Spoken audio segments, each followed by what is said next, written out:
বিভিন্ন থানাত 32টা কেছ আছে এখেতে কৈ ফুৰে যে গুটেবিলাক সেম এখেতে কৈ ফুৰে গুটেবিলাক ফেক মোৰ এগেইনষ্টত 165টা আছে স্যাৰ গুটে অসমত মোৰ এগেইনষ্টত 32টা নহয় 165টা আছে আৰু 50টা মান এতিয়ালৈকে মই একুইটেল পাই গলো 50টা মান এতিয়ালৈকে একুইটেল পাই গলো স্যাৰ ইলেকশ্যন এফিডেভিটত ভুল ইনফৰমেশ্যন কৰি দিছে স্যাৰ এইবিলাক নালাগে না ব্যক্তিগত স্যাৰ মোক খবৰ দিয়ে কিয় মই যিটো প্ৰশ্ন সুধিছো তাৰ উত্তৰ দিয়ক স্যাৰ মোৰ প্ৰশ্নটো উত্তৰ দিয়ক স্যাৰ মোৰ প্ৰশ্নটো উত্তৰ দিয়ক স্যাৰ উত্তৰ দিবলৈ গৈ আছো না উত্তৰ দিবলৈ এক্সাম্পল দিব লাগিব আপুনি পইচা উত্তৰ দিলে এক্সাম্পল দিমে স্যাৰ উত্তৰ দিলে মই এক্সাম্পল দিমে জিডিএন আপনাৰ জিডিএনটি তাৰ চৰকাৰৰ মুখ বন্ধ হৈ গৈছে স্যাৰ বন্ধ হ'বই নোৱাৰে মুখ বন্ধ হ'বই নোৱাৰে আপুনি মুখ্যমন্ত্ৰী পলাই গৈছে প্ৰশ্নটোৰ কাৰণে স্যাৰ মোক ক'ব দিয়া নাই স্যাৰ মোক ক'ব দিয়ক না স্যাৰ কথাটো ক'ব দিয়া নাই কথাটো ক'ব দিয়া নাই পলাই গৈছে আজি মোক বলব নাই মোক ক'ব দিয়ক এনে ফটোটো কথা নক'ব স্যাৰ মোক ক'ব দিয়ক স্যাৰ মই পাৰ্লামেণ্ট ফটো দিবলৈ দিয়ক স্যাৰ কৰি দিছে স্যাৰ ক'ব নিদিয়ে স্যাৰ মোক ক'ব দিয়ক মোক ক'ব দিয়ক এক মিনিট আমার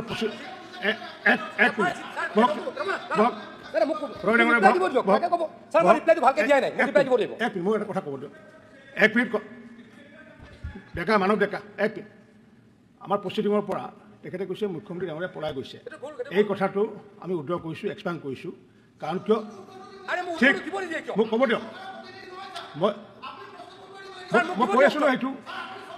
মই কৈ আছোঁ এইটো আপুনি প্ৰশ্নটো উত্তৰ দিবলৈ কৈছে উত্তৰটো নিদিয়ে কিয় স্যাৰ অখিল গগৈ আঙুলি কথা নক'ব এই শব্দটো অখিল গগৈ আঙুলি পৰা কথা নক'ব minister 1 minute minister 1 minute sir মোক ক'ব দিয়ক মই দিয়াই নাই উত্তৰ দিম উত্তৰ দিম মই এই শব্দটো 1 মিনিট এই শব্দটো আমি এক্সপ্লেইন কৰিছোঁ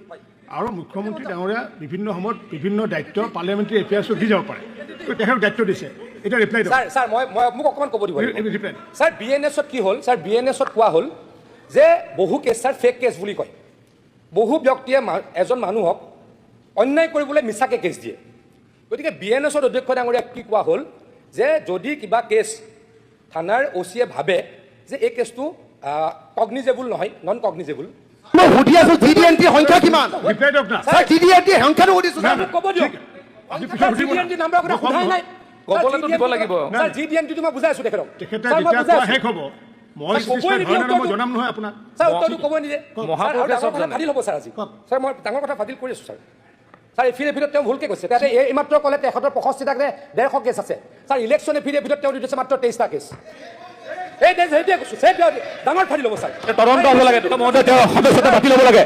অধ্যক্ষ মহোদয় according to government data he has 32 cases and he has given in the affidavit that he has only 23 cases sir 10টা কেস ভুলকে দিছে স্যার এফিডেভিটখন আমি কেছ কোৰ্টত যাম স্যাৰ 10টা কেছ তেওঁ ভুলকে দিছে ডাঙৰ ঘটনা স্যাৰ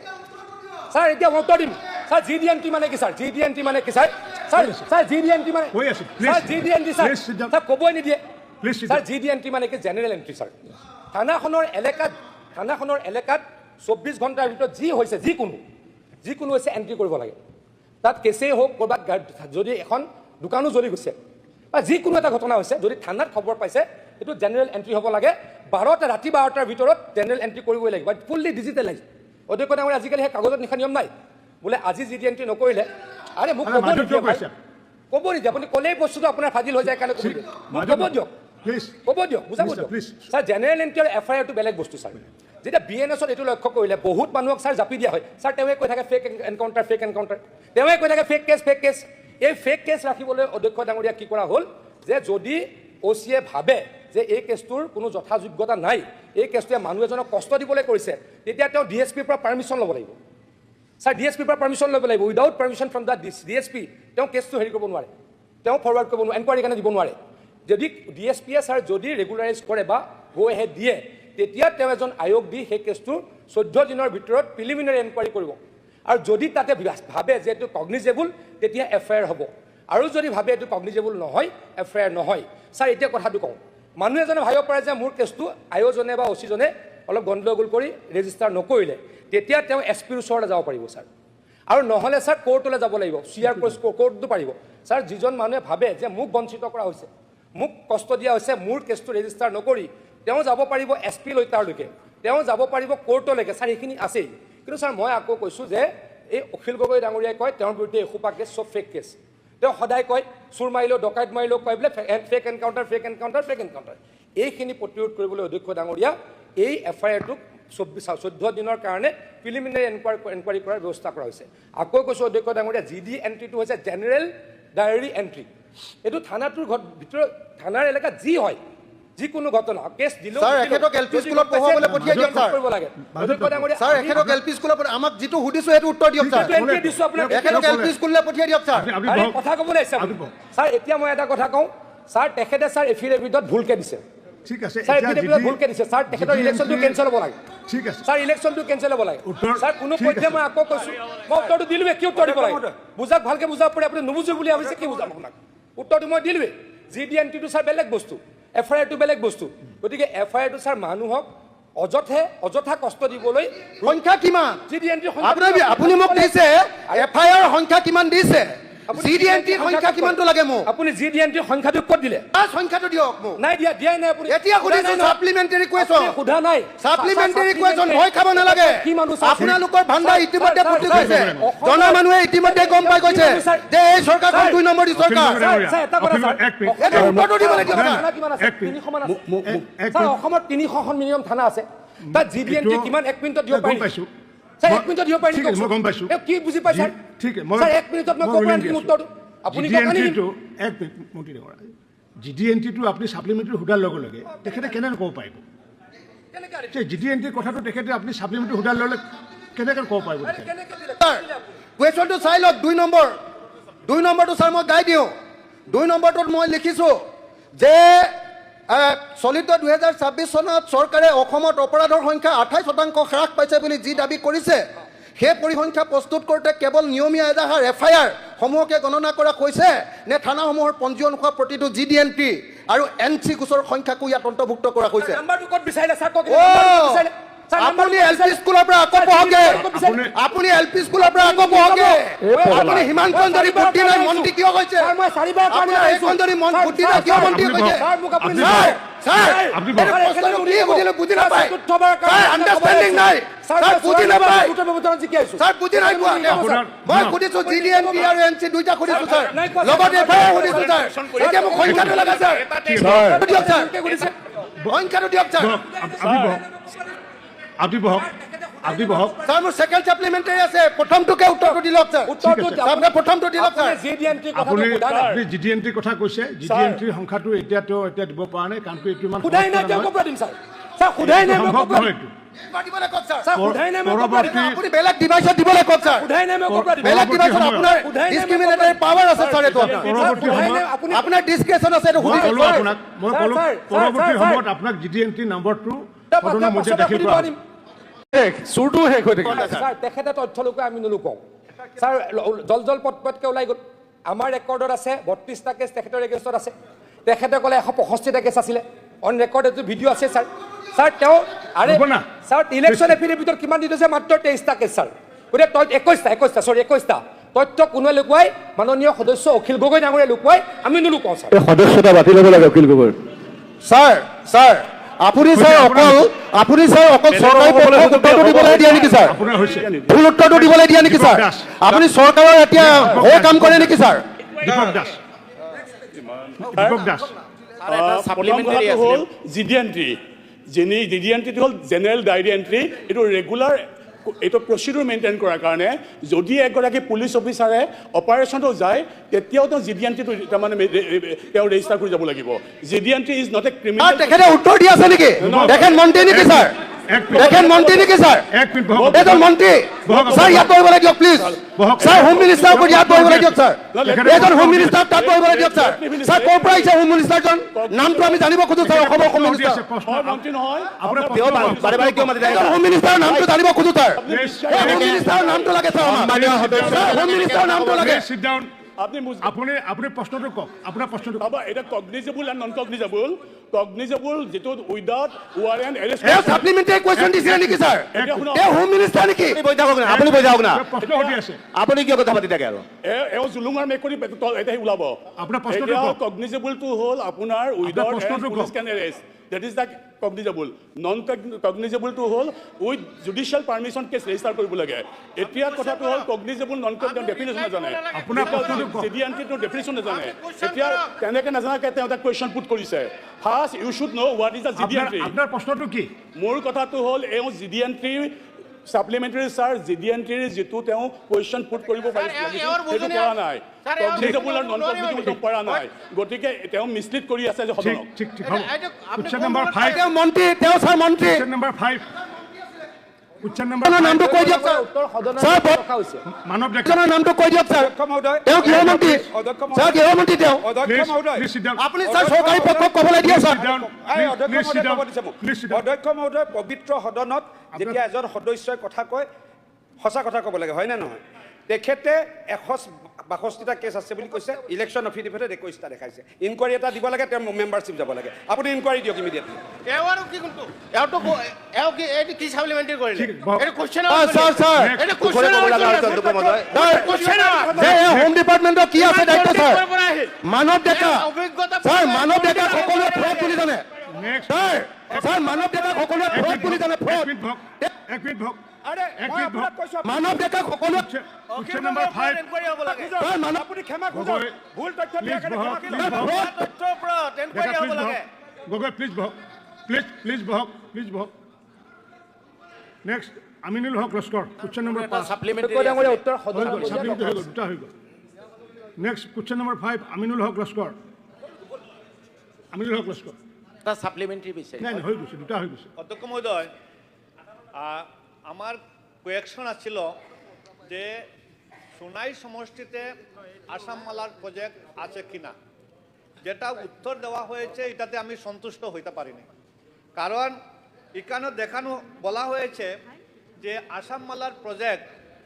সমষ্টি ওয়াইজ ধরা হয় না। ঠিক আছে, মানে নিলাম সমষ্টি ওয়াইজ ধরিয়ে নেওয়া হয় না। এখানে উত্তরে বলা হয়েছে যে priority basis various perimeter and traffic intensity. Priority বেসিসে যদি লওয়া হয় অধ্যক্ষ মহোদয়, তে সোনাই সমষ্টির আসাম মালার প্রজেক্ট নিতে হয়। কারণ 2023-এর ডিলিমিটেশনের পরে সোনাই সমষ্টি 6টা সমষ্টিকে জোড়া যেটা সমষ্টি এটা হয়েছে সোনাই সমষ্টি। এর লাগে এই কারণে প্রায়োরিটি সোনাই সমষ্টিত রাখা খুবই দরকার।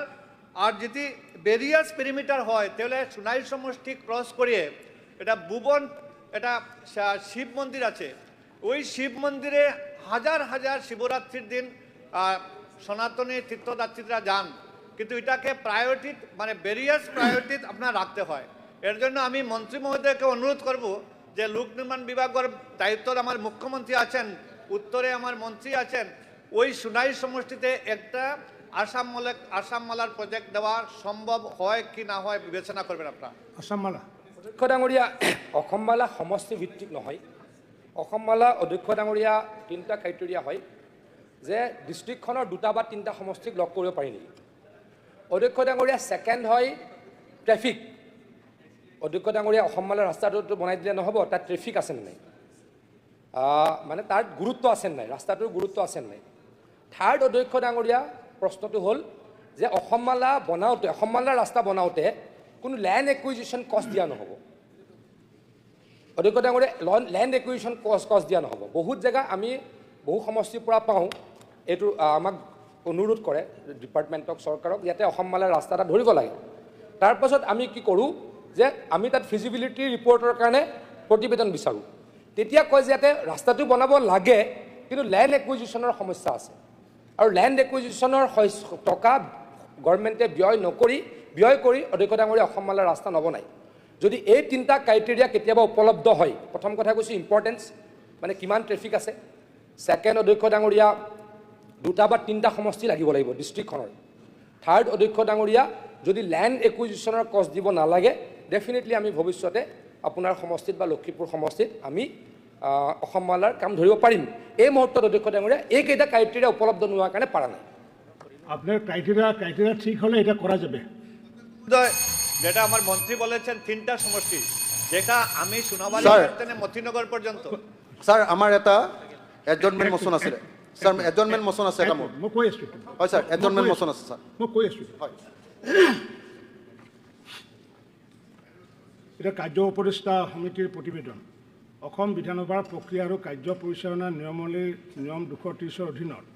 অসম বিধানসভাৰ কাৰ্য উপদেষ্টা সমিতিৰ এখন বৈঠক পুৰণি বিধানসভা ভৱনৰ অধ্যক্ষৰ কাৰ্যালয়ৰ সভাকক্ষত যোৱা 16 জুন 2026 তাৰিখে আবেলি 4 বজাত অনুষ্ঠিত কৰা হয় আৰু বৈঠকত আজি 6 জুলাই 2026 তাৰিখৰ পৰা আৰম্ভ হোৱা অসম বিধানসভাৰ বাজেট অধিৱেশনৰ কাৰ্যসূচীখন আৰু বিধানসভাৰ বাজেট অধিৱেশনৰ প্ৰশ্নসমূহৰ বাবে বিভিন্ন বিভাগৰ দিশসমূহৰ ক্ৰমানুসাৰে আবণ্টনৰ লগতে বেলটৰ তাৰিখ প্ৰশ্নসমূহৰ জাননী পোৱাৰ শেষ তাৰিখ দেখুওৱা তালিকাখনো সমিতিয়ে পুংখানুপুংখভাৱে চালি জাৰি চোৱাৰ অন্তত সৰ্বসন্মতিক্ৰমে অনুমোদন জনায় অধিৱেশনৰ মুঠ 21 দিনীয়া কাৰ্যসূচীৰ ভিতৰত 2 দিন বেচৰকাৰী সদস্যৰ কাৰ্যসূচী অৰ্থাৎ 24 আৰু 31 জুলাই তাৰিখে 14 দিন চৰকাৰী কাৰ্যসূচী আৰু 5 দিন বিভাগীয়ভাৱে সম্পৰ্কীয় স্থায়ী সমিতিসমূহৰ বৈঠকৰ বাবে নিৰ্ধাৰিত কৰা হয় সভাত 10 জুলাই 2026 তাৰিখে অসম চৰকাৰৰ 2026-27 বৰ্ষৰ বাৰ্ষিক বিত্তীয় প্ৰবিৱৰণী প্ৰাককালীন বাজেট উত্থাপন কৰিব 13 আৰু 14 আৰু 15 জুলাই তাৰিখে বাজেটৰ ওপৰত সাধাৰণ আলোচনা কৰিবলৈ সমিতিয়ে সিদ্ধান্ত গ্ৰহণ কৰে আৰু 16 জুলাইৰ পৰা 21 জুলাই 2026 তাৰিখলৈ বিভাগীয়ভাৱে সম্পৰ্কীয় স্থায়ী সমিতিসমূহৰ বৈঠকৰ বাবে সদন স্থগিত ৰখাৰ লগতে সমিতিসমূহৰ বৈঠকৰ প্ৰতিবেদনসমূহ 22 জুলাই 2026 তাৰিখে সদনত দাখিল কৰাৰ সিদ্ধান্ত গ্ৰহণ কৰা হয় সভাত 22 আৰু 23 জুলাই 2026 তাৰিখে দাবী মঞ্জুৰীসমূহৰ ওপৰত আলোচনা আৰু ভোটদানৰ উপৰিও 2026-27 বৰ্ষৰ মঞ্জুৰীসমূহৰ বাকী থকা দাবীসমূহ সদনত ভোটদানৰ বাবে দাখিল কৰাৰ সিদ্ধান্ত লয় তথা 2026 বৰ্ষৰ অসম বিনিয়োগ বিধেয়কখন উপস্থাপন বিবেচনা আৰু পাৰিত কৰাৰ সিদ্ধান্ত গ্ৰহণ কৰা হয় অধিৱেশনৰ কাৰ্যসূচী সম্পৰ্কত যদি কিবা অন্তৰ্ভুক্তি কৰিবলৈ থাকে তেতিয়াহ'লে পৰৱৰ্তী সময়ত বৈঠক অনুষ্ঠিত কৰি সিদ্ধান্ত গ্ৰহণ কৰা হ'ব সভাই চৰকাৰী কাৰ্যসূচী নিৰ্ধাৰিত সময়ত সমাপ্ত নহ'লে সেইদিনা পুনৰ আবেলি 4 বজাৰ পৰা অনুষ্ঠিত কৰাৰ বাবে সমিতিয়ে সিদ্ধান্ত গ্ৰহণ কৰে ইতিমধ্যে চলিত বাজেট অধিৱেশনৰ কাৰ্যসূচীখন দুখনৰ মাননীয় সকলো সদস্যৰ মাজত বিতৰণ কৰা হৈছে আশা কৰোঁ এই প্ৰতিবেদনৰ ওপৰত মাননীয় সদনৰ অনুমোদন আছে কাৰ্যসূচী নম্বৰ 3 অসম বিধানসভাৰ প্ৰক্ৰিয়া আৰু কাৰ্য পৰিচালনা নিয়মাৱলীৰ নিয়ম 9(1)ৰ অধীনত ষষ্ঠদশ অসম বিধানসভাৰ 2026 চনৰ বাজেট অধিৱেশন পৰিচালনা কৰিবৰ বাবে নিম্নলিখিত মাননীয় সদস্য কেইগৰাকীক সভাপতি হিচাপে মনোনীত কৰা হ'ল শ্ৰী ভুৱন পেগু শ্ৰী পৃথ্বীৰাজ ৰাভা শ্ৰী ৰবিৰাম নাৰ্জাৰী শ্ৰী জাকিৰ হুছেইন সিকদাৰ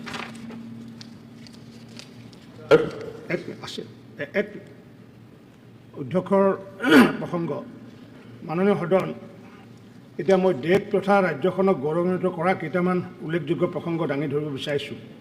মাননীয় সদন আজি অসম বিধানসভাৰ পবিত্ৰ মজিয়াত ভাৰতীয় গণতন্ত্ৰৰ ইতিহাসৰ এক স্বৰ্ণীল আৰু ঐতিহাসিক ক্ষণৰ কথা আপোনালোকৰ আগত দাঙি ধৰিবলৈ পাই মই অত্যন্ত আনন্দিত আৰু গৌৰৱবোধ কৰিছোঁ আমাৰ দেশ ভাৰতবৰ্ষৰ কেৱল বিশ্বৰ বৃহৎ গণতন্ত্ৰৰ দেশে নহয়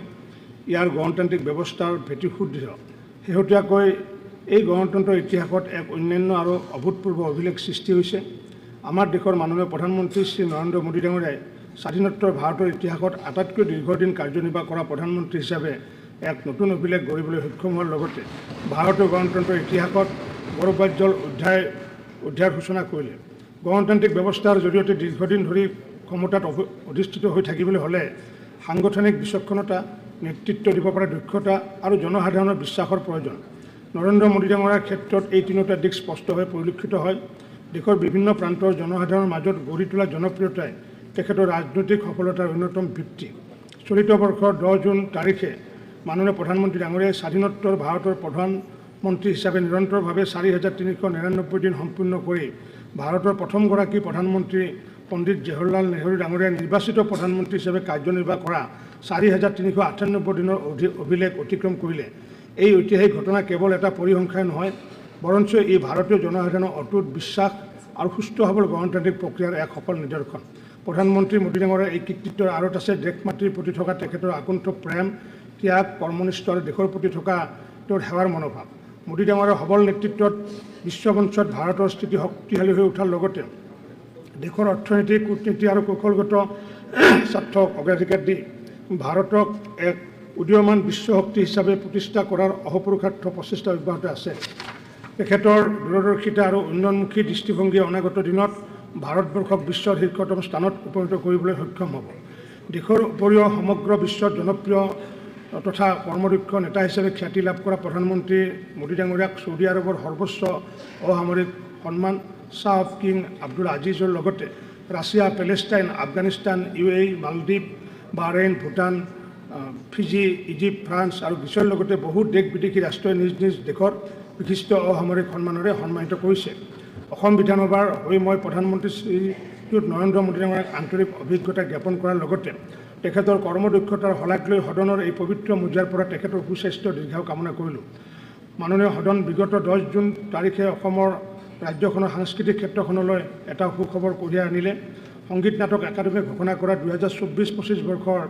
ৰাষ্ট্ৰীয় তথা যুৱ পুৰস্কাৰ বঁটাৰ তালিকাত অসমৰ 11 গৰাকীকৈ শিল্পী অন্তৰ্ভুক্ত হ'ল। সেই অনুসাৰে ৰাষ্ট্ৰীয় সংগীত নাটক একাডেমী বঁটাৰ বাবে 2026 বৰ্ষত বিশিষ্ট লেখক, কথক নৃত্যশিল্পী বিপুল চন্দ্ৰ দাস, 2025 বৰ্ষত বিশিষ্টা অভিনেত্ৰী চেতনা দাস, প্ৰসিদ্ধ সত্ৰীয়া শিল্পী ক্ৰমে মল্লিকা কণ্ডলে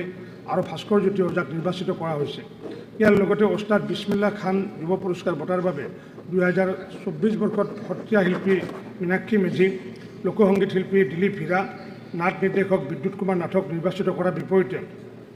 2025 বৰ্ষত খোলবাদক দেৱজিৎ শইকীয়া, সত্ৰীয়া নৃত্যশিল্পী নিৰঞ্জন শইকীয়া বৰবায়ন তথা টোকাৰী গীত লোকশিল্পী হীৰক জ্যোতি শৰ্মাক এই বঁটাৰ বাবে নিৰ্বাচিত কৰা হয়। এই আটাইকেইগৰাকী বৰেণ্য শিল্পীলৈ অসম বিধানসভাৰ তৰফৰ পৰা আন্তৰিক অভিনন্দন জ্ঞাপন কৰি শিল্পীসকলৰ উজ্জ্বল ভৱিষ্যত কামনা কৰিলোঁ। আনহাতে লখিমপুৰৰ জীয়ৰী ৰূপামণি গড়ে এক ঐতিহাসিক সাফল্যৰ জৰিয়তে ৰাজ্যৰ প্ৰথমগৰাকী এভাৰেষ্ট বিজয়ী মহিলা পৰ্বতাৰোহীৰ কৃতিত্ব অৰ্জন কৰি দেশখনলৈ বিৰল গৌৰৱ কঢ়িয়াই আনিলে। এইখনত মই ৰূপামণি গড় আৰু তেওঁৰ সহযোগী দলটোক অসম বিধানসভাৰ তৰফৰ পৰা আন্তৰিক অভিনন্দন জ্ঞাপন কৰিলোঁ।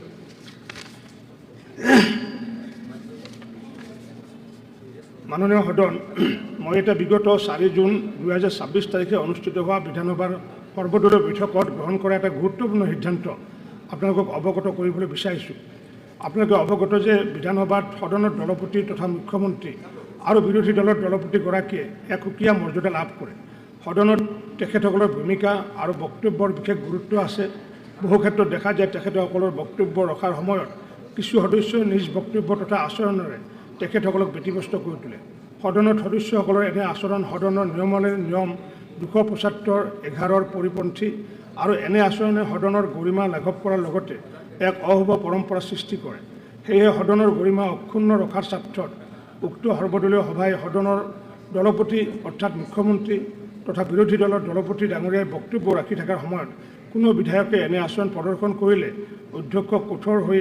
সদস্যগৰাকীৰ বিৰুদ্ধে সদনৰ নিয়ম অনুযায়ী অনুশাসনমূলক ব্যৱস্থা গ্ৰহণ কৰিবলৈ আহ্বান জনায়। এটা সভাস্থগিত প্ৰস্তাৱ। স্যাৰ, মোৰ এটা সভাস্থগিত প্ৰস্তাৱ আছে। মোৰ স্যাৰ এটা সভাস্থগিত প্ৰস্তাৱ। প্ৰথম আনিছিলে কংগ্ৰেছে কংগ্ৰেছে। হয় স্যাৰ, আমি আমাৰ দলেৰ ফালৰ পৰা আমি যে এডজৰ্ণমেণ্ট মোশ্যনৰ নোটিছ আপোনাক দিছোঁ,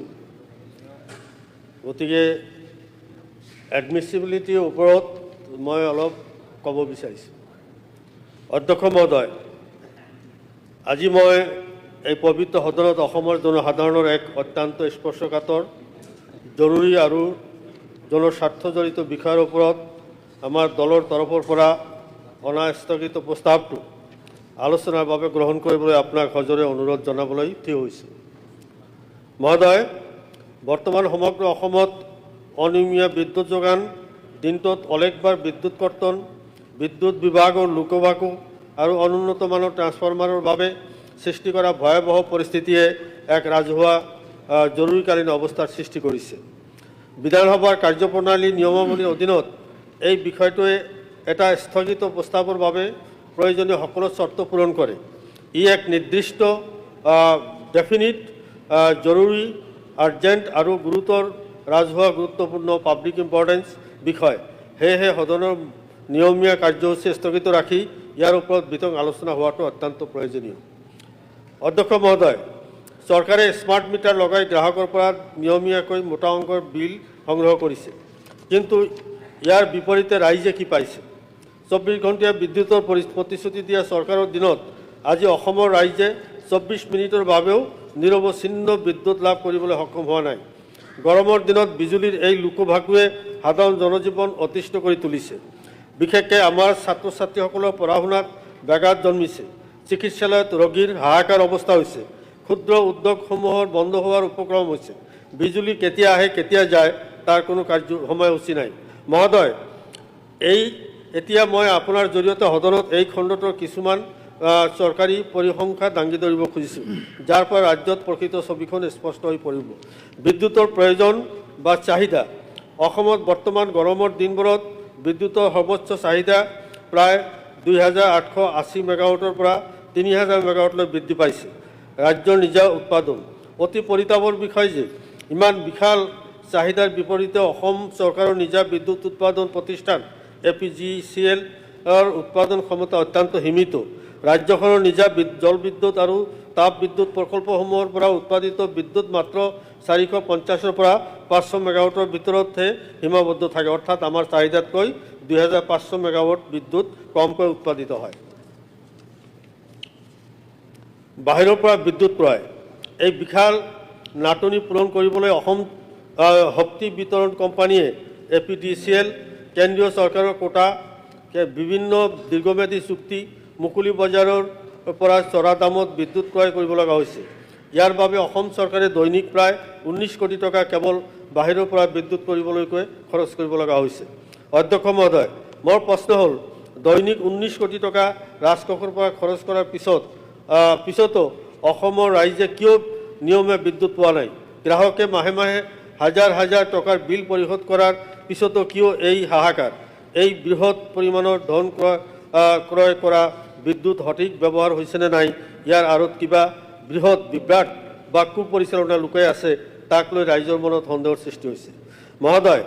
এই সংকটৰ অন্য এক প্ৰধান কাৰণ হ'ল আমাৰ ৰাজ্যৰ বিদ্যুৎ বিভাগৰ অনুন্নত আৰু জৰাজীৰ্ণ আন্তঃগাঁথনি। অসমৰ চুকে কোণে থকা বিদ্যুৎ ট্ৰান্সফৰ্মাৰ মান ইমান নিম্ন পৰ্যায়ৰ যে সামান্য বতাহ বৰষুণ দিলেই বা অলপ লোড বাঢ়িলেই সেইবোৰ বিকল হৈ পৰে। এটা ট্ৰান্সফৰ্মাৰ জ্বলি গ'লে বা বেয়া হ'লে তাক মেৰামতি কৰিবলৈ বা সলনি কৰিবলৈ গ্ৰাহকে সপ্তাহৰ পিছত সপ্তাহ অপেক্ষা কৰিব লগা হয়। বহু ঠাইত স্থানীয় ৰাইজে নিজা চান্দা তুলি ট্ৰান্সফৰ্মাৰ মেৰামতি কৰিব লগা হোৱাটো অত্যন্ত লজ্জাজনক বিষয়। চৰকাৰে কিয় উন্নত মানৰ আন্তঃগাঁথনি আৰু ক্ষমতাসম্পন্ন ট্ৰান্সফৰ্মাৰ স্থাপন কৰিব পৰা নাই? বিভাগীয় আন্তঃগাঁথনি উন্নয়নৰ পুঁজি কলৈ গৈছে? চৰকাৰে ডাঙৰ ডাঙৰ বিজ্ঞাপন দি কয় যে অসম শক্তি খণ্ডত আত্মনিৰ্ভৰশীল হ'ব, কিন্তু বাস্তৱ ক্ষেত্ৰত ৰাজ্যখন সম্পূৰ্ণৰূপে পৰ নিৰ্ভৰশীল হৈ পৰিছে। এই জৰাজীৰ্ণ ব্যৱস্থাৰ বাবে উদ্যোগ খণ্ড আৰু সাধাৰণ গ্ৰাহক সকলোৱে জীয়াতু ভুগিছে। অধ্যক্ষ মহোদয়, আইন শৃংখলা আৰু অন্য যিকোনো বিষয়ৰ দৰে এই বিদ্যুৎ সংকটটো আজিৰ তাৰিখত আটাইতকৈ ডাঙৰ জৰুৰীকালীন সমস্যা, কাৰণ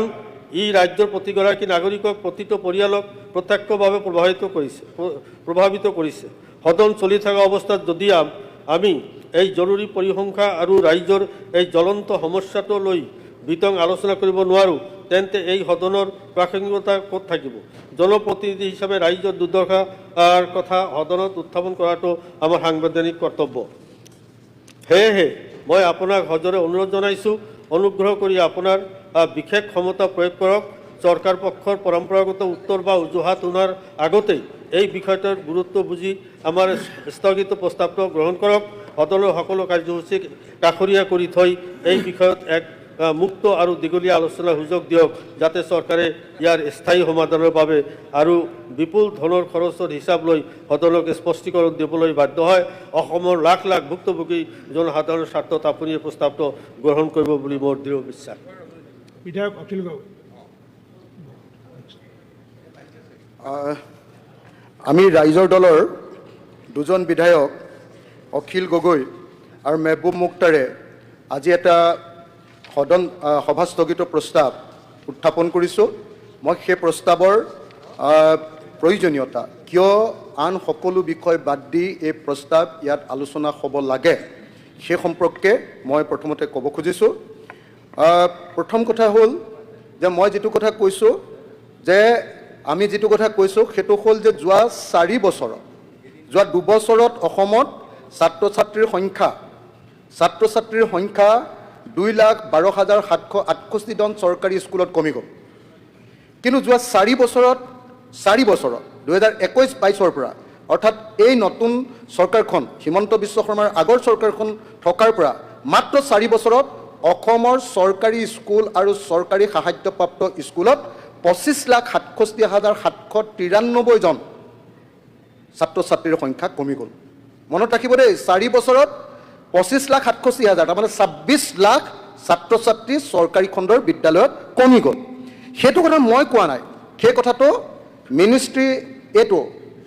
আপোনাৰ ministry of education, department of school education and লিটাৰেচি, এইটো ভাৰত চৰকাৰে তেওঁলোকৰ প্ৰতিবেদনত স্পষ্টকৈ কৈছে আৰু আমাৰ ৰাজ্য চৰকাৰক বাৰম্বাৰ সকীয়াই দিছে যে কিয় এনেকুৱা ধৰণৰ আপোনালোকৰ মানে ছাত্ৰ ছাত্ৰী কমি গৈছে, কিয় ইমান সাংঘাতিক ছাত্ৰ ছাত্ৰী কিয় কমি গৈছে। ইয়াত দুটা ঠাইৰ পৰা মই এই তথ্যখিনি পাইছোঁ অধ্যক্ষ ডাঙৰীয়া। এটা হ'ল মিনিষ্ট্ৰীৰ পৰা, department ministry of education, department of school education and লিটাৰেচি, government of India, তাৰ পৰা পাইছোঁ তাৰ এটা প্ৰতিবেদন, এইটো অসমৰ ওপৰত অকল এইটো প্ৰতিবেদন, আৰু বিজনেছ ষ্টেণ্ডাৰ্ড পেপাৰ। আৰু আমি দেখিছোঁ যে ইতিমধ্যে ইয়াৰ আগতে এই মিনিষ্ট্ৰীয়ে এনেকৈ কৰাৰ আগতে কি কৰিছিলে, আগতে এনেকুৱা ছাত্ৰ ছাত্ৰীৰ সংখ্যা ৰখা যিটো আছিলে ইউডাইছৰ তথ্যৰ ভিত্তিত আমি পাইছোঁ যে 26 লাখ ছাত্ৰ ছাত্ৰী বিজেপি চৰকাৰৰ দিনত চৰকাৰী খণ্ডৰ স্কুলৰ পৰা সংখ্যা কমি গৈছে, চৰকাৰী খণ্ডৰ স্কুলৰ পৰা। তো 26 লাখ ছাত্ৰ ছাত্ৰীৰ সংখ্যা কমি যোৱাটো কিমান এটা ভয়াৱহ ইংগিত, কিমান এটা ভয়াৱহ মহোদয় খুব ভুল তথ্য এই দি আছে। কথাটো মই তেওঁক ডেটাটো চেক কৰিব এই কথাটো তেখেতৰ ক'ৰবাত এটা কাৰিকৰী টেকনিকেল ভুল হৈছে, আপুনি ডাটাটো মোক চেক কৈ ল'বলৈ দিলে ভাল হ'ব অধ্যক্ষ ডাঙৰীয়া। হ'বই নোৱাৰে। অধ্যক্ষ ডাঙৰীয়া কৈ ল'বলৈ দিলে ভাল হ'ব। মই তথ্য লৈছোঁ ক'ৰ পৰা কৈ দিছোঁ আপোনাক, 2024-25 তথ্য ক'ব নালাগে, নালাগেতো। তথ্য ক'ব নালাগে। মই তথ্যকেইটা লৈছোঁ, এটা হ'ল মই ক'লোৱে যে ভাৰত চৰকাৰৰ তথ্য, আনটো হ'ল ইউডাইছৰ তথ্য, আৰু এটা হ'ল SDMISৰ তথ্য। আৰু নিজে আমাৰ মন্ত্ৰী ডাঙৰীয়াই বিজনেছ ষ্টেণ্ডাৰ্ড আৰু টাইমছ অফ ইণ্ডিয়াত নিজে এইটোৰ ওপৰত সাক্ষাৎকাৰো দিছে। গতিকে এইটো মই ক্লিয়াৰলি আপোনালোকক কৈ ল'লোঁ। এতিয়া মোৰ প্ৰস্তাৱটো আছিলে যে ভাৰতৰ শিক্ষা মন্ত্ৰালয়ৰ প্ৰতিবেদন অনুসৰি অসমৰ ৰাজহুৱা খণ্ডৰ শিক্ষানুষ্ঠানত উদ্বেগজনকভাৱে ছাত্ৰ ছাত্ৰীৰ সংখ্যা হ্ৰাস পাইছে। তথ্য অনুসৰি এবছৰতে অসমত চৰকাৰী আৰু চৰকাৰী সাহায্যপ্ৰাপ্ত বিদ্যালয়ত 2,12,768 জন ছাত্ৰ ছাত্ৰীৰ সংখ্যা হ্ৰাস পাইছে। এয়া কোনো বেচৰকাৰী তথ্য নহয়, ভাৰত চৰকাৰৰ শিক্ষা মন্ত্ৰালয়ৰ প্ৰকল্প অনুমোদন বোৰ্ড PABৰ বৈঠকত উন্মোচিত হোৱা তথ্য। PABৰ প্ৰতিবেদনত উল্লেখ কৰা অনুসৰি 2023-24 বৰ্ষত অসমৰ চৰকাৰী আৰু চৰকাৰী সাহায্যপ্ৰাপ্ত বিদ্যালয়ত ছাত্ৰ ছাত্ৰীৰ নামভৰ্তি আছিল 51,89,931 গৰাকী। কিন্তু দুৰ্ভাগ্যজনকভাৱে তাৰ পিছৰ বছৰ অৰ্থাৎ 2024-25 বৰ্ষত অসমৰ চৰকাৰী আৰু চৰকাৰী সাহায্যপ্ৰাপ্ত বিদ্যালয়ত নামভৰ্তিৰ ছাত্ৰ ছাত্ৰীৰ সংখ্যা হ'লগৈ 49,77,163 জন। তাৰ অৰ্থটো হ'ল মাত্ৰ এটা বছৰত অসম চৰকাৰ আৰু চৰকাৰী সাহায্যপ্ৰাপ্ত বিদ্যালয়ৰ ছাত্ৰ ছাত্ৰীৰ সংখ্যা হ্ৰাস পায় 2,12,768 জন। এনেকৈ হঠাতে ইমান সংখ্যক ছাত্ৰ ছাত্ৰীৰ চৰকাৰৰ বিদ্যালয়ৰ পৰা কমি যোৱাত ভাৰত চৰকাৰৰ শিক্ষা মন্ত্ৰালয়ৰ প্ৰকল্প বোৰ্ডে গভীৰ উদ্বেগ প্ৰকাশ কৰিছে। কেৱল সেয়াই নহয়, এই উদ্বেগজনক তথ্যসমূহ বিদ্যালয় ভিত্তিক ছাত্ৰ ছাত্ৰীৰ হ্ৰাসৰ তথ্যসমূহ অসম চৰকাৰৰ শিক্ষা বিভাগক বিশ্লেষণ কৰিবলৈ নিৰ্দেশ প্ৰদান কৰিছে। ভাৰত চৰকাৰৰ শিক্ষা মন্ত্ৰালয়ৰ প্ৰকল্প অনুমোদন বোৰ্ডে আন কিছুমান উদ্বেগজনক তথ্যও প্ৰকাশ কৰিছে। সেই তথ্য অনুসৰি অসমত এতিয়াও চৰকাৰী বিদ্যালয়ত এজনীয়া শিক্ষকৰ বিদ্যালয়ৰ সংখ্যা ক্ৰমাগতভাৱে বৃদ্ধিয়ে গৈছে, কমি যোৱা নাই। 23-24 বৰ্ষত 2,448খন প্ৰাথমিক বিদ্যালয়ত এজনীয়া শিক্ষক আছিল। ইয়াৰ বিপৰীতে 2024-25 বৰ্ষত সেই সংখ্যা বৃদ্ধি পাই 2,691খন প্ৰাথমিক বিদ্যালয় হ'লগৈ। উচ্চ প্ৰাথমিক বিদ্যালয়ত একে সময়তে 14খন এজনীয়া শিক্ষক, উচ্চ প্ৰাথমিক তাতো অকল এজন শিক্ষক, আৰু সেইখন গৈ 14খনৰ ঠাইত 23খন হ'লগৈ। এনে উদ্বেগজনক আৰু ৰাজহুৱা শিক্ষা খণ্ডৰ বাবে ভয়াৱহ তথ্য প্ৰকাশ কৰি ভাৰত চৰকাৰৰ শিক্ষা মন্ত্ৰালয়ৰ প্ৰকল্প অনুমোদন বোৰ্ডে উদ্বিগ্নতা প্ৰকাশ কৰিছে আৰু সংশোধনীমূলক ব্যৱস্থা গ্ৰহণ কৰিবলৈ ৰাজ্য চৰকাৰক নিৰ্দেশ দিছে। কেৱল সেয়াই নহয়, দিনে দিনে অসমত চৰকাৰী বিদ্যালয়ৰ সংখ্যা হ্ৰাস পাই যাবলৈ ধৰিছে। বন্ধ হৈছে হাজাৰ হাজাৰ চৰকাৰী স্কুল। এফালে অসম চৰকাৰে শিক্ষা খণ্ডৰ উন্নয়নৰ ঢাকঢোল বজাইছে, গুণোৎসৱ পাতিছে, ছাত্ৰ ছাত্ৰীক বিভিন্ন আঁচনি দিছে, আনফালে অসমৰ চৰকাৰে নিউ এডুকেশ্যন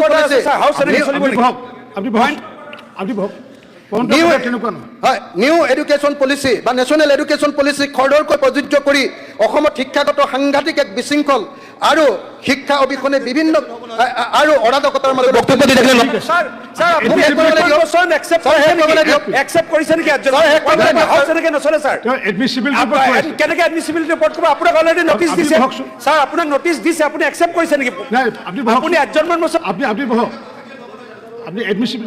এডমিছিবিলিটিটো হ'ল ছাৰ, এই পেপাৰৰ 3 তাৰিখে ছাৰ ইমান ডাঙৰ ডাঙৰ সৰফৰে ওলাইছে অসমীয়া প্ৰতিদিনত ছাৰ এইটো অসমৰ ভাৰত চৰকাৰৰ শিক্ষা বিভাগৰ তথ্যত ওলাইছে ইউডাইছৰ তথ্য ছাৰ আৰু সাংঘাতিক ধৰণে অসমৰ বিদ্যালয়বিলাকৰ ছাত্ৰ ছাত্ৰীৰ সংখ্যা হ্ৰাস পাইছে ছাৰ দুটা মাত্ৰ বাক্য ক'ব দিয়ক মোক ছাৰ দুটা বাক্য হায়াৰ ছেকেণ্ডেৰীবিলাকত বৃত্তিমূলক শিক্ষা দি ছাৰ 56টা ডিপাৰ্টমেণ্টত ছাৰ টিচাৰ নাই ছাৰ ইংৰাজী ডিপাৰ্টমেণ্টৰ মানুহে ছাৰ ডিজাইন ফেশ্বনিঙৰ ওপৰত ক্লাছ কৰিবলগীয়া কৈছে ছাৰ আৰু ছাৰ ডিগ্ৰী কৰ্চবিলাকত ডিগ্ৰী কৰ্চ 4 বছৰীয়া যিটো ডিগ্ৰী কৰ্চ তাত ছাৰ বৃত্তিমূলক শিক্ষা দিলে বৃত্তিমূলক শিক্ষা দিয়াৰ কৰ্চ দিয়াৰ পাছতো কিন্তু তাত এতিয়ালৈকে ছাৰ মানে শিক্ষক নিযুক্তি নিদিয়াৰ কাৰণে শিক্ষাখণ্ডক ভয়াৱহভাৱে অৰাজক হৈছে অসমৰ শিক্ষাখণ্ডক বচাবৰ কাৰণে আজি সকলো কাৰ্যসূচী বন্ধ কৰি এই বিষয়টোৰ ওপৰত তৎকালীনভাৱে আলোচনা কৰিবৰ কাৰণে মই দাবী উত্থাপন কৰিলোঁ নেক্সট বদৰুদ্দিন আজমল মাননীয় প্লিজ চাইলেন্স ছাৰ মই একজনৰ মোচনৰ ওপৰত দেখা আছে মই একজনৰ মোচন আনিছোঁ তেখেতে উঠিছে নহয় আপোনাৰ লিডাৰ মই ক'ম ছাৰ আপুনি ক'ব হয় ছাৰ মাননীয় অধ্যক্ষ মহোদয় মৌলানা বদৰুদ্দিন আজমল সাহেব আৰু মই এটা একজনৰ মোচন আনিছোঁ ইয়াৰ ওপৰত এডমিনিষ্ট্ৰেটিভ ওপৰত দুআষাৰ কথা কোৱাৰ কাৰণে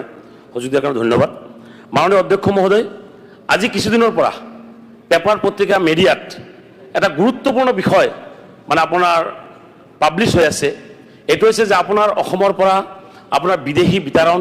বা পুছবেক কৰা হৈ আছে ঠিক আছে পুছবেক কৰিছে অসম চৰকাৰে এইটো ভাল কথা আমি বিচাৰিছোঁ যে অসমত কোনো বিদেশী থাকিব নালাগে বিদেশী নিৰ্মম হ'ব লাগে বিদেশী ইয়াৰ পৰা উৎখাত কৰিব লাগে কিন্তু মাননীয় অধ্যক্ষ মহোদয় এই বিদেশী নামত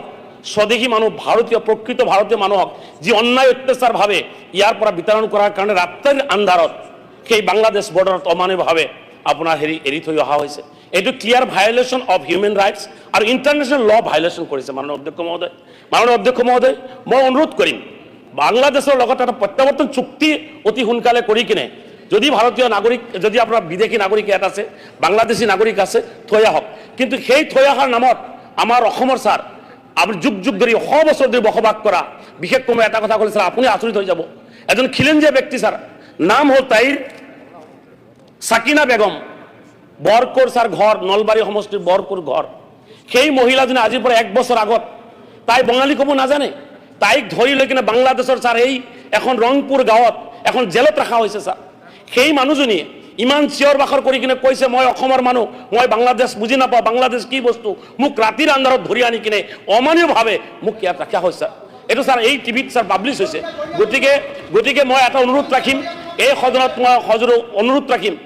যে আমাৰ মাননীয় মুখ্যমন্ত্ৰীক হয়তো যিহেতু পাৰ্লিয়ামেণ্টাৰী আপোনাৰ মিনিষ্টাৰ ইয়াত আছে আপোনালোকে ইয়াৰ ওপৰত গুৰুত্ব দিব লাগিব এজন আমাৰ অসমৰ খিলঞ্জীয়া মানুহ গৰীয়া মানুহ সেই নলবাৰীৰ সেই মহিলাজনী অসহায় ব্যক্তি যদি সেইজনী আপোনাৰ মাতৃ মোৰ মাতৃ হ'লেহেঁতেন তেতিয়াহ'লে কি অৱস্থা হ'লে এই বস্তুটো হ'ব নালাগিছিলে মাননীয় অধ্যক্ষ মহোদয় আমাৰ দেশত আইন কানুন আছে চব আছে ডিটেনশ্যন কেম্পৰ পৰা মানুহ হেৰাই যায় হোৱাট ইজ দিছ কি চলি আছে এই দেশত কি আইন চলি আছে যে কেইদিনমান আগতে মমতাজ বেগম আৰু জাহানাৰা নগাঁৱৰ ছাৰ আপোনাৰ ডিটেনশ্যন কেম্পত আপোনাৰ গোৱালপাৰাত আছিলে তাৰ পৰা ৰাতিৰ আন্ধাৰত উঠাই লৈ কিনে বাংলাদেশ বৰ্ডাৰত ৰাখিছে বা ক'ত এৰি থৈ আহিছে কোনো ক'ব নোৱাৰে অসমৰ পুলিচ অসহায় হৈছে আপোনাৰ ডিটেনশ্যন কেম্পৰ যিসকল বিষয়া তেখেত অসহায় হৈ পৰিছে মাননীয় অধ্যক্ষ মহোদয় এই দেশত আইন কানুন নাই নেকি যদি আইন কানুন আছে সকলোৰে জাতি ধৰ্ম বৰ্ণ নিৰ্বিশেষে আমি আইন সংযতভাৱে ন্যায় সংযতভাৱে বিচাৰ কৰিব লাগে বিচাৰ প্ৰক্ৰিয়া চলিব লাগে গতিকে মই ভাবোঁ আজি এই গুৰুত্বপূৰ্ণ এটা বিষয়ৰ ওপৰত য'ত নেকি হিউমেন ৰাইটছ ভায়োলেশ্যন হৈছে য'ত ইণ্টাৰনেশ্যনেল ল ভায়োলেশ্যন হৈছে গতিকে ইয়াৰ ওপৰত মানে কমচে কম ডিছকাশ্যনৰ কাৰণে আজিৰ সভা স্থগিত ৰাখি অলপ ডিছকাশ্যন কৰাৰ কাৰণে আমাক সুযোগ দিব লাগে মাননীয় অধ্যক্ষ ছাৰ পইণ্ট অফ অৰ্ডাৰ এটা আছে জাষ্ট পইণ্ট অফ অৰ্ডাৰ তাৰমানে পইণ্ট অফ অৰ্ডাৰত ইয়াত মই যিটো আমাৰ rules and procedure conduct of business assembly ইয়াতে মই চালোঁ যদি সদনত ভুল তথ্য দাঙি ধৰে এইটো উত্থাপন কৰি আপোনাৰ দৃষ্টিগোচৰ কৰাৰ কাৰণে পইণ্ট অফ অৰ্ডাৰটো আছে অলপ আগতে খুব দুখ লগা কথা এজন সন্মানীয় সদস্যই চিঞৰি কৈ আছে অসমত তেখেতৰ এগেইনষ্টত 165টা কেছ আছে বুলি কিন্তু ইলেকশ্যন এফিডেভিটত যিটো চোন এফিডেভিট 21টাহে কেছ দেখাইছে so' it is misleading to the house and it is misleading to the election commission so' আমি হাউচে আজি এইটো কনগ্ৰেজেঞ্চ লৈ তেখেতৰ যিটো ইলেকশ্যন এফিডেভিটত ভুল তথ্য দিয়াৰ কাৰণে তেখেতৰ বিৰুদ্ধে একশ্যন লোৱাৰ কাৰণে প্ৰস্তাৱ গ্ৰহণ কৰাটো মই বিচাৰিছোঁ point of order sir point of order এডজনমেণ্টতে কিজন সদস্যই সহি কৰিব লাগে সেই কথাটো আপুনি স্পষ্ট কৰিলে ভাল হ'ব পইণ্ট অফ অৰ্ডাৰ এটা মোৰ আছিলে নাই, নাই, আপুনি point of order ক'ব নোৱাৰে। মোৰ এটা পইণ্ট অফ অৰ্ডাৰ ছাৰ নাই, আপুনি তেখেতসকলৰ নিচিনা পইণ্ট অফ অৰ্ডাৰ মই এইটো বিষয়ৰ ওপৰত নহয় বেলেগ বিষয়ৰ ওপৰত ছাৰ পিছত ক'ব। মই নহয় সদন পৰিচালনাৰ ওপৰত ছাৰ পইণ্ট অফ অৰ্ডাৰ সদন পৰিচালনাৰ ওপৰত হয় ছাৰ মোৰ সেইটো বিষয়ৰ ওপৰত আছে ছাৰ কালি নে পৰহি ছাৰ অল পাৰ্টিৰ এখন মিটিং বহি আপোনাৰ অধ্যক্ষতাত বোধহয় এখন মিটিং বহিছিলে সেই অল পাৰ্টিৰ মিটিঙত এটা সিদ্ধান্ত লৈছে যে মন্ত্ৰী মুখ্যমন্ত্ৰী আৰু লিডাৰ অফ দ্য অপজিশ্যনৰ কথাৰ মাজত কোনেও মাত মাতিব নোৱাৰিব যদি মাতে তেতিয়াহ'লে দিনটোৰ কাৰণে তেওঁক এক্সপেল কৰা হ'ব ছাৰ মোক কথাটো ক'ব লাগিব পইণ্ট অফ অৰ্ডাৰ ছাৰ এইটো মোৰ এইটো ছাৰ মোৰ একদম আপুনি সদন পৰিচালনাৰ ওপৰতে পইণ্ট অফ অৰ্ডাৰ থাকে ছাৰ সেইটো মোক কিয় ক'ব নিদিয়ে তেওঁলোকক চবকে ক'বলৈ দিলে ছাৰ আপুনি কওকচোন হয় ছাৰ এক minute sir point of order sir ৰ'ব এক মিনিট কওকচোন হয় কওকচোন ছাৰ কালি পৰহি আপোনাৰ আমাৰ সৰ্বদলীয় সভাত যিটো সেইটো গম পালোঁ মই তাৰপিছতখিনি হয় সেইটোৱে কৈছোঁ যিটো সিদ্ধান্ত ল'লে অঁ যে যদিহে মুখ্যমন্ত্ৰী মন্ত্ৰী বা লিডাৰ অফ দ্য অপজিশ্যনে কথা কৈ থাকোঁতে কোনোবাই মাত মাতে বা প্ৰশ্ন কৰে তেতিয়াহ'লে তেওঁক দিনটোৰ কাৰণে এক্সপেল কৰিব লাগে নে আপোনাৰ এইটো এক্সপেল বা হেৰি দুইটা হ'ব মই নাজানো ছাছপেণ্ড কৰিব লাগে এইটো কথা আপোনালোকে সিদ্ধান্ত লোৱা বুলি আমি আপোনাৰ সংবাদ মাধ্যমৰ জৰিয়তে জানিবলৈ পালোঁ ছাৰ ইয়াৰ আগত মই 5 বছৰ এই বিধানসভাৰ সদস্য আছিলোঁ ঠিক আছে আৰু ছাৰ মোক কথাটো ক'বলৈ দিয়ক পইণ্ট অফ অৰ্ডাৰ ছাৰ মোৰ কমপ্লেইনটো কওঁ ছাৰ নালাগে মোক আপোনাৰ কথা দীঘলীয়া কৰি আছে কিয় মিটিং নহয় কি আছে কওক ছাৰ আমাৰ হেৰি হৈছে ছাৰ মোৰ কথাটো হ'ল বাক্যটো হ'ল যে ছাৰ এইটো এটা অগণতান্ত্ৰিক সিদ্ধান্ত এইটো উঠাই ল'ব লাগে ঠিক আছে বহক এইটো উঠাই ল'ব লাগে ঠিক আছে বহক sir point of order sir নালাগে পইণ্ট অফ অৰ্ডাৰ ছাৰ মই এডমিট কৰা নাই প্লিজ আমাৰ ভুৱন পেগু ডাঙৰীয়াই যিখিনি